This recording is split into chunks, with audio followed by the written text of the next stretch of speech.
HowExpert!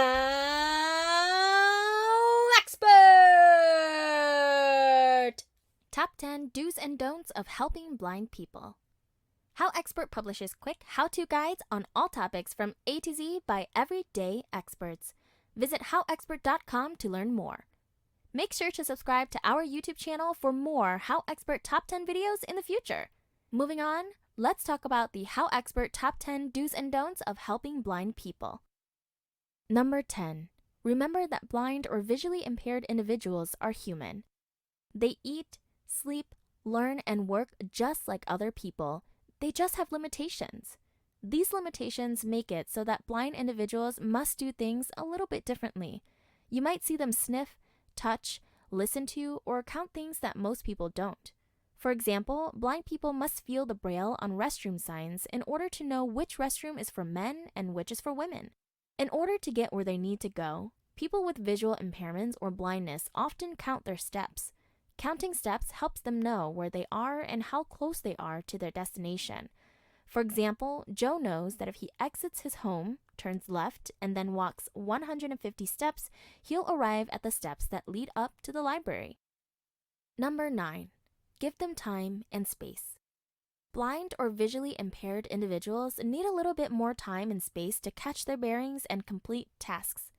Things like getting a glass of water might seem simple to you and I. For a person with a visual impairment or blindness, it means that they have to count their steps to get to the sink, feel with their hands for the correct cupboard and cup, find and turn on the faucet, put their finger inside the cup while the water is running in order to feel when it's full, and then turn off the water.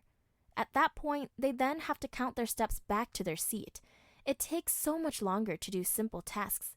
They can't see what's in front of them, and as a result, they have to feel, count, listen, and smell their surroundings to determine what's going on and where they are. Number 8. Don't assume. You may see blind or visually impaired individuals do strange things. These things may seem strange to you. On the other hand, to a blind or visually impaired person, things have to be done differently in order to function in society. For example, you might see an individual standing at the curb for a very long period of time before crossing the street. It's very important for a blind person to be confident that it's safe to cross the street before proceeding. When you see a blind person on the curb, don't honk at them to cross. This can disorient and confuse the individual, and even though you might just be wanting to help, it simply doesn't help the individual. Number 7.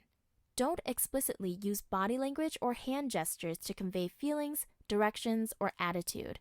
This one might be pretty easy to recognize, but on the spot, it's sometimes easy to forget that blind individuals can't see when you're shaking your head or holding out your hand to shake theirs. Number 6. Address individuals by their name. Say the individual's name so that they know that you're talking to them. When you ask a question, you typically look at the person to whom you're directing the question. Since blind or visually impaired individuals can't see your body position or face, it's more polite to address them by name. Doing this can be a great way to help blind or visually impaired individuals stay caught up with the conversation. Number 5. Announce your presence.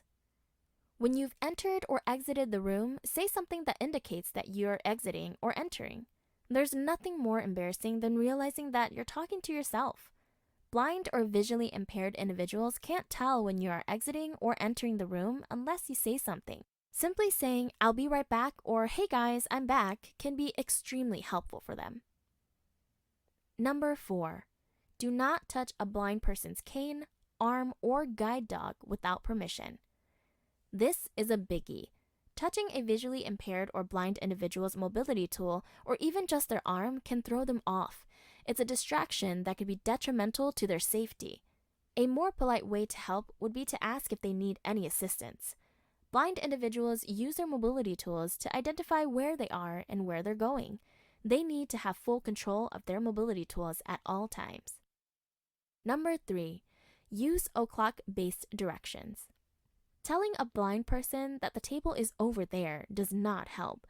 These individuals cannot see where you are pointing, nodding, etc. Using a clock system in relation to the position of the blind person is more helpful. Imagine that 12 is right in front of them and 6 is directly behind them. Directing the individual to a table will be very easy because you can tell them that the table is at their 3 o'clock, to their right. That also makes it so that the individual can be more independent. They won't have to rely on someone taking them to the table. It's a more respectful way to help blind or visually impaired individuals. Number 2, speak in normal tones and at a normal rate. No one likes to feel like an idiot. Speaking to blind or visually impaired individuals in an unusually slow rate or in a high-pitched tone can be very disrespectful. No one likes being treated like a baby, blind or not. Just because someone has a limitation does not mean that they are unable to understand what you are saying. They're just individuals with different limitations. Number 1, ask before you do. Just like everyone else, blind and visually impaired individuals learn to be independent. They use their mobility devices and learn ways to make their lives easier. So many people assume that blind or visually impaired individuals are helpless. Always ask before you jump in to help an individual who's blind or visually impaired. This shows respect and is more helpful than you know. They might not need help, and they might just be taking a little extra time to grasp their bearings by listening or by feeling. If you liked our video, be sure to click like and subscribe for more HowExpert Top 10 videos for all topics from A to Z in the future. Also, let us know what other topics you want us to do in a HowExpert Top 10 video in the future in the comments below. Thank you, have an amazing day, and take care. HowExpert publishes quick how-to guides on all topics from A to Z by everyday experts. Visit howexpert.com to learn more.